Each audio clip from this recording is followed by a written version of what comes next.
Welcome to the Bite-Sized Brilliance Podcast. I'm your host, Dr. April Darley, and I want you to ponder this for a moment.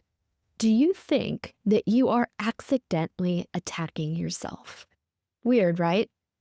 As you know, I come from a physician background. I'm a retired physician. And if you think about autoimmune diseases, sometimes that's what they're like, is the body no longer recognizes self in some way. So it's self-attacking self.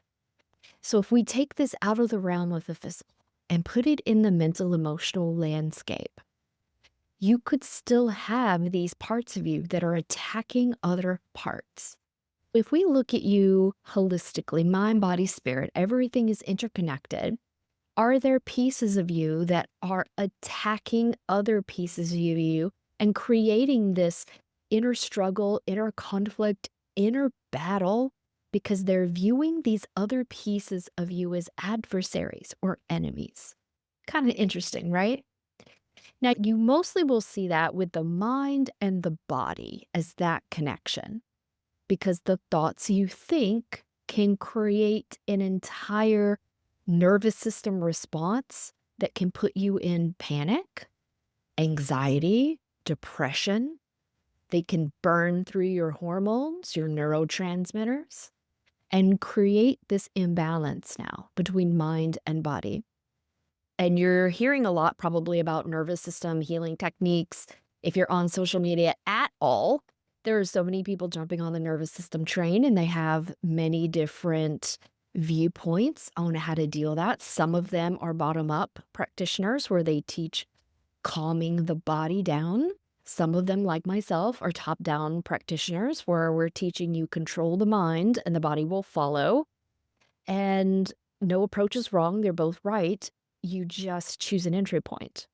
What is the right level for you and whatever it is that you're trying to work through?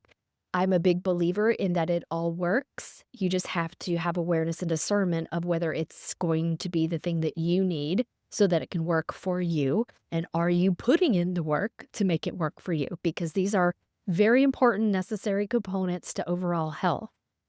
And what I teach my clients is to recognize that you are a holistic person, but I want you to split yourself into three parts. And no, I don't mean mind, body, spirit. I specifically want you to start looking at your brain as if it were a logical piece or conscious, an emotional piece or subconscious, and a survival-based piece or unconscious. Each one of those has its own viewpoint, personality, and goals and stories. I teach my clients in the Bespoke Brain system how to work within that three-point system, that three-brain system, so that you can reach a state of balance and harmony so that one of your pieces is not attacking the other. And we do this in your mind, okay? So whatever your mental landscape is, the body will get on board with that. At least in my practice. If you're a bottom-up somatic practitioner, you might have the opposite view. But the mind and body truly do work together. But if you are unable to control your mind, then you become the bottleneck to your healing. These anxious thoughts you have are going to trigger a neurotransmitter cascade in your body, and that won't stop until you get a hold of your thoughts. Your body can send your brain data, but your brain makes the call. And this is why, as a top-down practitioner, I really want to educate you on the power that you have to stop this inner battle so that you do not attack yourself. We want to create peace, neutrality, balance between these different aspects of yourself. Because if you can harmonize your mind, then the body stops being so reactive. If you can set a new program of safety and capacity, then the body is not so reactive. The body may still send you data, but you look at that data in a completely different way that no longer triggers you or sends you into a spiral. That is peace. I want that for you, and I want you to be able to shift your states of being, not just your states of mind. It all starts in this enclosed environment where you learn to stop attacking yourself. that the mind does not attack the body does not attack the mind, and so that you are truly working in harmony the way things are created to be. I view it a lot like juggling, mind, body, spirit. If you've ever seen a juggler, the juggler will start out with one ball, then it'll toss another one up, and then it does two, and then it adds the third one in. But usually it does a couple rotations of two balls before the third one goes in because you need to create this stability and this equilibrium and this balance. As a human, we know that our lives are complex. There are so many moving parts. And it's very idealistic to say that mind, body, and spirit could be in ultimate harmony all the time. But the truth is, we're human doing human things.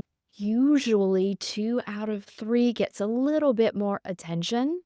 And whatever that third one is often where you see problems or symptoms show up. So, what I'm going to ask you to do right now is to think about mind, body, spirit and to rank them in order of 1, 2, 3, not your idealistic order, but you as a person, where you are putting most attention and effort right now as a default. Mind, body, spirit. Go ahead and rank them 1, 2, and 3.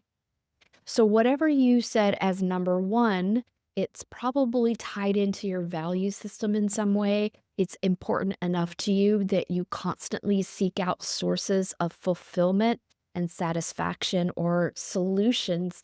It's really important into your world. Whatever is number 2 or number 3, often those are the things that I will see rotate position the most with my clients. But number 1 generally stays number 1. It's 2 and 3 that rotate around.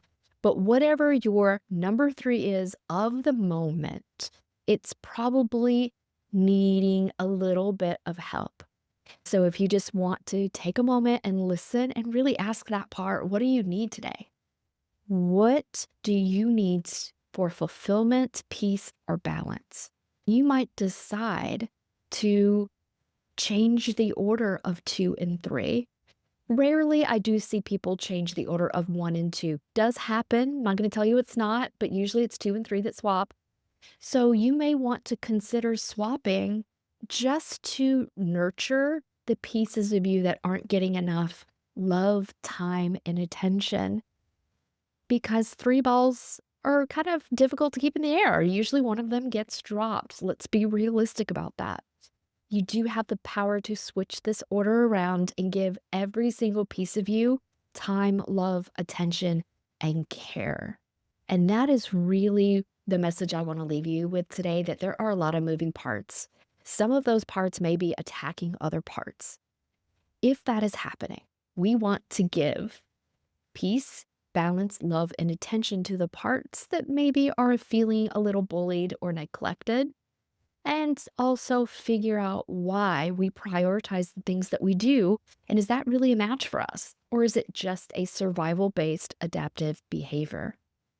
So if all of this sounds intriguing, but something you would like a little guidance on, then go to aprildarley.com. You can book a free consultation appointment.